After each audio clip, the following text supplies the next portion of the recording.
శ్రీ సాయి సచ్చరిత్రము 2వ అధ్యాయం.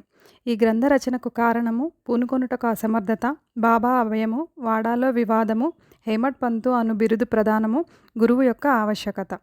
ఈ గ్రంథ రచనకు ముఖ్య కారణము. మొదటి అధ్యాయములో గోధుమలు విసిరి ఆ పిండిని ఊరి బయట చల్లి కలరాజాడ్యమును తరిమివేసిన బాబా వింత చర్యను వర్ణించితిమి. ఇదే కాక శ్రీ సాయి యొక్క ఇతర మహిమలు విని సంతోషించితిని. ఆ సంతోషమే నన్నీ గ్రంథము రాయుటకు పురికొల్పినది. అదే కాక బాబాగారి వింత లీలలను చర్యలను మనస్సునకు ఆనందం కలుగుచేయును. అవి భక్తులకు బోధనలుగా ఉపకరించును, తుదకు పాపములను పోగొట్టును అని భావించి బాబా యొక్క పవిత్ర జీవితమును వారి బోధలను రాయ మొదలెడితిని. యోగీశ్వరుని జీవిత చరిత్ర తర్కమును న్యాయమును కాదు, అది మనకు సత్యమును ఆధ్యాత్మికమైన మార్గమును చూపును. గ్రంథ రచనకు పూనుకొనుట అసమర్థత, బాబా అభయము. శ్రీ సాయి సచ్చరిత్ర గ్రంథ రచనకు తగిన సమర్థత కలవాడను కానని హేమడ్ పంతు భయపడెను. అతడిట్లనుకొనెను: నా యొక్క సన్నిహిత స్నేహితుని జీవిత చరిత్రయే నాకు తెలియదు, నా మనస్సే నాకు గోచరం కాకున్నది. ఇట్టి స్థితిలో ఒక యోగీశ్వరుని చరిత్రను నేనెట్లు రాయగలుగుదును? అవతార పురుషుల లక్షణములను ఎట్లు వర్ణించగలను? వేదములే వారిని పొగడలేకుండును. తాను యోగి అయినా కానీ యోగి యొక్క జీవితమును గ్రహింపచాలడు. అట్టిచో వారి మహిమలను నేనెట్లు కీర్తించగలను? సప్త సముద్రముల లోతును కొలవవచ్చును, ఆకాశమును గుడ్డలో వేసి మూయవచ్చును, కానీ యోగీశ్వరుని చరిత్ర రాయట బహు కష్టము. ఇది గొప్ప సాహసకృత్యమని కూడా నాకు తెలియను. అందువలన నలుగురిలో నవ్వులు పాలగుదునేమోనని భయపడి శ్రీ సాయీశ్వరుని అనుగ్రహం కొరకు ప్రార్థించెను. మహారాష్ట్ర దేశంలోని ప్రథమ కవియు యోగీశ్వరుడు అగు జ్ఞానేశ్వర మహారాజు యోగుల చరిత్ర రాసిన వారిని భగవంతుడు ప్రేమించునని చెప్పి ఉన్నారు. ఏ భక్తులు యోగుల చరిత్రలను రాయ కుతూహలపడెదరో వారి కోరికలు నెరవేరునట్లు, వారి గ్రంథం కొనసాగునట్లు చేయుటకు యోగులు అనేక మార్గములను అవలంబించెదరు. యోగులే అట్టి పనికి ప్రేరేపింతురు. దానిని నెరవేర్చుటకు భక్తుని కారణమాతృనిగా నుంచి వారి వారి కార్యములను వారే కొనసాగించుకొనెదరు. 1700 శక సంవత్సరంలో మహీపతి పండితుడు యోగీశ్వరుల చరిత్రలను రాయుటకు కాంక్షించెను. యోగులు అతనిని ప్రోత్సహించి ఆ కార్యమును కొనసాగించిరి. అట్లే 1800 శక సంవత్సరంలో దాసగణు యొక్క సేవను ఆమోదించిరి. మహీపతి 4 గ్రంథములు రాసెను. అవి భక్త విజయము, సంత విజయము, భక్తలీలామృతము, సంతలీలామృతము అనునవి. దాసగణు రాసినవి భక్తలీలామృతమును సంత కథామృతమును మాత్రమే. ఆధునిక యోగుల చరిత్రలు వీనియందు కలవు. భక్తలీలామృతములోని 31, 32, 33 అధ్యాయములందును, సంత కథామృతములోని 57వ అధ్యాయమునందు సాయిబాబా జీవిత చరిత్రయు వారి బోధలను చక్కగా విశదీకరింపబడినవి. ఇవి సాయిలీలా మాసపత్రిక సంపుటము 17, సంచికలు 11, 12 నందు ప్రచురితములు. చదువరులు ఈ అధ్యాయములు కూడా పఠించవలెను. శ్రీ సాయిబాబా అద్భుత లీలలు బాంద్రా నివాసియగు శ్రీమతి సావిత్రిబాయి రఘునాథ్ తెండూల్కర్చే చిన్న పుస్తకములో చక్కగా వర్ణింపబడినవి. దాసగణు మహారాజు గారు కూడా శ్రీ సాయి పాటలు మధురంగా రాసి ఉన్నారు. గుజరాతీ భాషలో అమీదాస్ భవానీ మెహతా అను భక్తుడు శ్రీ సాయి కథలను ముద్రించినారు. సాయినాథ ప్రభ అను మాసపత్రిక షిరిడీలోని దక్షిణ భిక్షా సంస్థ వారు ప్రచురించి ఉన్నారు. ఇన్ని గ్రంథములుండగా ప్రస్తుత సచ్చరిత్ర రాయుటకు కారణమేమి, దాని అవసరమేమి అని ఎవరైనా ప్రశ్నించవచ్చును. దీనికి జవాబు మిక్కిలి తేలిక. సాయిబాబా జీవిత చరిత్రము సముద్రం వలె విశాలమైనది, లోతైనది. అందరూ దీని యందు మునిగి భక్తి జ్ఞానములను మనులను వెలికితీసి కావలసిన వారికి పంచిపెట్టవచ్చును. శ్రీ సాయిబాబా నీతి బోధకమగు కథలు, లీలలు మిక్కిలి ఆశ్చర్యమును కలుగుచేయును. అవి మనోవికలత చెందిన వారికి, విచారగ్రస్తులకు శాంతి సమకూర్చి ఆనందం కలుగుచేయును.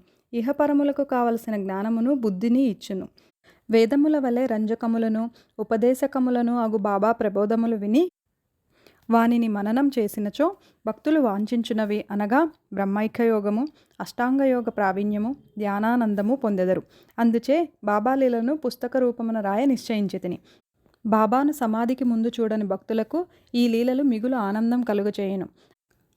అందుచేత బాబాగారి ఆత్మసాక్షాత్కార ఫలితమగు పలుకులు, బోధలు సమకూర్చుటకు పూనుకొంటిని.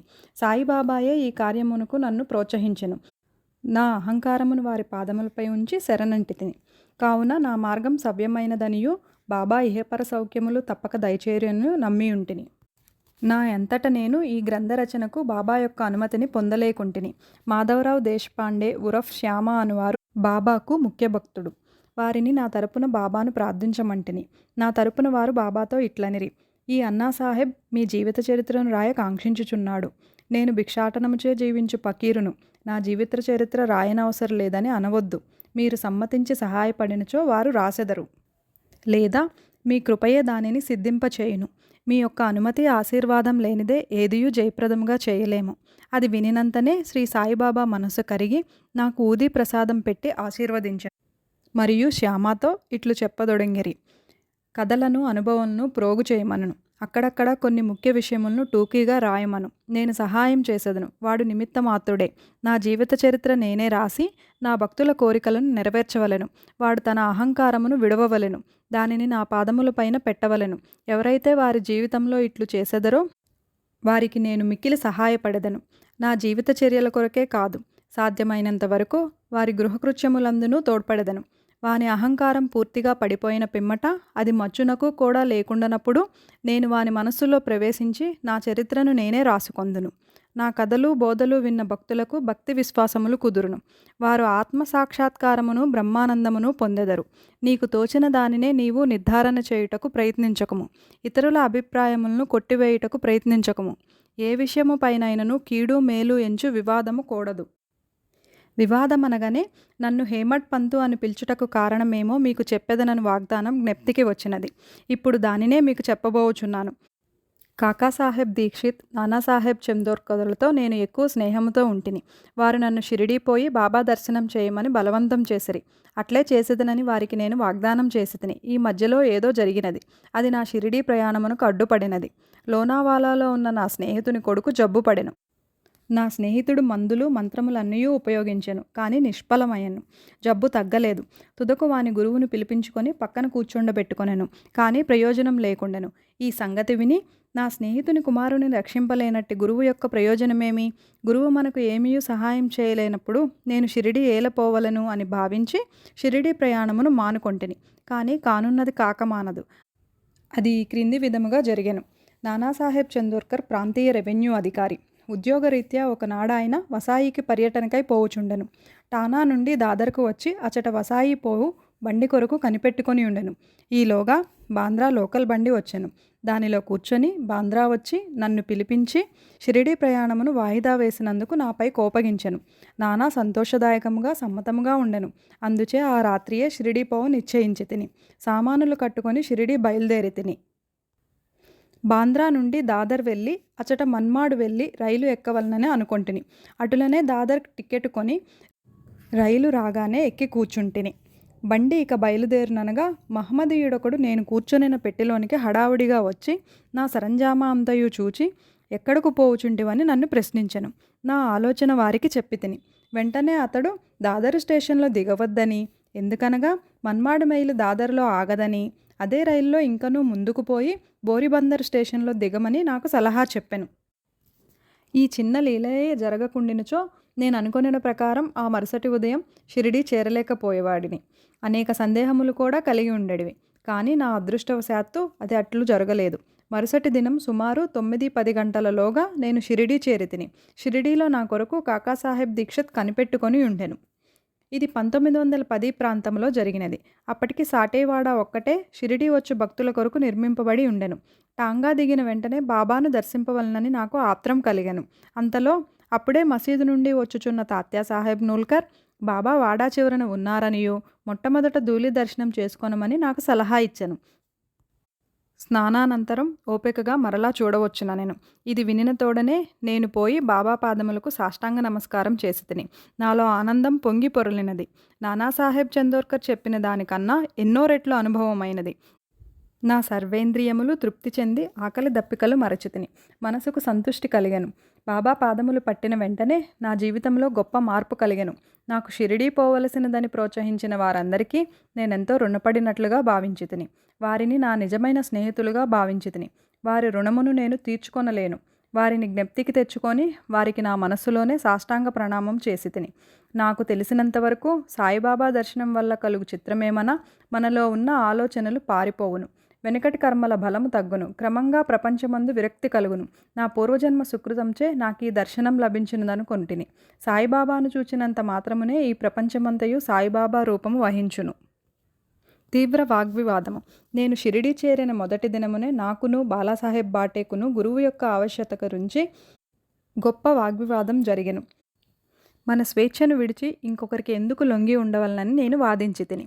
మన కర్మలను మనము చేయుటకు గురువు యొక్క ఆవశ్యకత ఏమి? తనంతట తానే కృషి చేసి మిక్కిలి యత్నముతో ఈ జన్మ దుఃఖము నుండి తప్పించుకొనవలెను. ఏమీయూ చేయక సోమరిగా కూర్చొని వానిని గురువు ఏమి చేయగలడు అని నేను స్వేచ్ఛాపక్షమును ఆశ్రయించి తిని. బాటే ఇంకొక వాదమును పట్టుకొని ప్రారబ్ధము తరపున వాదించుచు కానున్నది కాకమానదు. మహనీయులు కూడా ఈ విషయంలో ఓడిపోయిరి. మనుజుడు ఒకటి తలంచిన భగవంతుడు వేరొకటి తలంచును. నీ తెలివితేటలను అటుండనిమ్ము. గర్వము గాని అహంకారం గాని నీకు తోడ్పడవు అనెను. ఈ వాదన 1 గంట వరకు జరిగెను. కానీ ఇదమిస్తమని ఏమీయూ తేలలేదు. అలసిపోవుటచే ఘర్షణ మానుకొంటిమి. ఈ ఘర్షణ వల్ల నా మనశ్శాంతి తప్పినది. దేహాత్మ బుద్ధి అహంకారము లేకున్నచో వివాదమునకు తావు లేదని గ్రహించితిని. వేయేల వివాదమునకు మూల కారణము అహంకారము. ఇతరులతో కూడా మేం మసీదునకు పోగా బాబా కాకాని పిలిచి ఇట్లడిగెను. వాడాలో ఏమి జరిగినది? ఏమిటా వివాదము? అది దేనిని గూర్చి? ఈ హేమడ్ పంతు ఏమనుచున్నాడు? ఈ మాటలు విని నేను ఆశ్చర్యపడితిని. సాటేవాడ మసీదుకు చాలా దూరంగా ఉన్నది. ఈ వివాదం గురించి బాబాకెట్లు తెలిసెను? అతడు సర్వజ్ఞుడై ఉండవలెను. లేనిచో మా వాదన ఎట్లు గ్రహించును? బాబా మన అంతరాత్మపై అధికారి అయి ఉండవచ్చును. హేమడ్ పంతు అను బిరుదునకు మూల కారణము. సాయిబాబా నన్నెందులకు హేమడ్ పంత్ అని పిలిచినని ఆలోచింపసాగితిని. ఇది హేమాద్రి పంతు అను నామమునకు రూపాంతరము. దేవగిరికి చెందిన యాదవ వంశరాజులకు హేమాద్రి పంతు ప్రధానామాత్యుడు. అతడు గొప్ప పండితుడు, మంచి స్వభావం గలవాడు. చిత్తురువగ్గ చింతామణి రాజప్రశస్తి అను గొప్ప గ్రంథమును రచించినవాడు. మోడీ భాషను ఒక నూతన గణిత విధానమును కనిపెట్టినవాడు. ఇక నేనా? వానికి వ్యతిరేక బుద్ధి గలవాడను, మేధాశక్తి అంతగా లేనివాడను. మరి సాయిబాబా నాకెందుకీ బిరుదు ఒసంగిరో తెలియకుండెను. ఆలోచన చేయగా ఇది నా అహంకారమును చంపుటకొక మార్గమనియు, నేనెప్పుడూ అనుకువ నమ్రతలు కలిగి ఉండవలనని బాబా కోరికై ఉండవచ్చునని గ్రహించి తిని. అంతకుముందు వాడాలో జరిగిన చర్చలో నే చూపిన తెలివితేటలను బాబా ఈ రీతిగా అభినందించి ఉండవచ్చునని అనుకొంటిని. భవిష్యత్ చర్చను బట్టి చూడగా బాబా పలుకులు అంటే దాబోల్కర్ను హేమడ్ పంతు అనుట గొప్ప ప్రాముఖ్యము కలదనియు, భవిష్యత్ తెలిసియే బాబా అట్లా అని ఉండనను భావించవచ్చును. ఏలనగా హేమడ్ పంతు శ్రీ సాయిబాబా సంస్థానమును చక్కని చాకచక్యముతో నడిపెను. సంస్థానం యొక్క లెక్కలను బాగుగా నుంచెను. అదే కాక భక్తి, జ్ఞానం, నిర్వ్యామోహం, ఆత్మశరణాగతి, ఆత్మసాక్షాత్కారం మొదలగు విషయములతో శ్రీ సాయి సచ్చరిత్ర అను గొప్ప గ్రంథమును రచించెను. గురువు యొక్క ఆవశ్యకత. ఈ విషయమై బాబా ఏమననో హేమడ్ పంతు రాసియుండలేదు. కానీ కాకాసాహెబ్ దీక్షిత్ ఈ విషయమును గురించి తను రాసుకొనిన దానిని ప్రచురించెను. హేమడ్ పంతు బాబాను కలిసిన 2వ దినము కాకాసాహెబ్ దీక్షిత్ బాబా వద్దకు వచ్చి షిరిడీ నుండి వెళ్ళవచ్చునా అని అడిగాను. బాబా అట్లే అని జవాబిచ్చెను. ఎక్కడకు అని ఎవరో అడగగా చాలా పైకి అని బాబా చెప్పెను. మార్గం ఏది అని దీక్షిత్ అడిగాను. అక్కడకు పోవుటకు అనేక మార్గములు కలవు. షిరిడీ నుంచి కూడా ఒక మార్గం కలదు. మార్గం ప్రయాసకరమైనది. మార్గమధ్యమున ఉన్న అడవిలో పులులు, తోడేళ్లు కలవని బాబా బదులెడెను. మార్గదర్శకుని వెంట తీసుకొని పోయినచో అని కాకాసాహెబ్ అడగగా అట్లయినచో కష్టమే లేదని బాబా జవాబిచ్చెను. మార్గదర్శకుడు తిన్నగా గమ్యస్థానం చేర్చును. మార్గమధ్యమున ఉన్న తోడేళ్లు, పులులు, గోతుల నుండి తప్పించును. మార్గదర్శకుడే లేనిచో అడవి మృగములచే చంపబడవచ్చును, లేదా దారి తప్పి గుంటలలో పడిపోవచ్చుననెను. మసీదులో అప్పుడు అచటనే ఉన్న దాబోల్కర్ తన ప్రశ్నకు అదియే తగిన సమాధానమని గుర్తించెను. వేదాంత విషయముల్లో మానవుడు స్వేచ్ఛాపరుడా కాడా అన్న వివాదం వలన ప్రయోజనం లేదని గ్రహించెను. పరమార్థం నిజంగా గురుబోధల వల్లనే చిక్కుననియు, రామకృష్ణులు తమ గురువులైన వశిష్ఠ సాందీపులకు లొంగి అణుకువతో ఉండి ఆత్మసాక్షాత్కారం పొందిరనియు, దానికి దృఢమైన నమ్మకము, ఓపిక అను 2 గుణములు ఆవశ్యకమనియు గ్రహించెను. 2వ అధ్యాయం సంపూర్ణం. ఓం నమో సాయినాథాయ. సాయినాథాయ. సాయినాథ.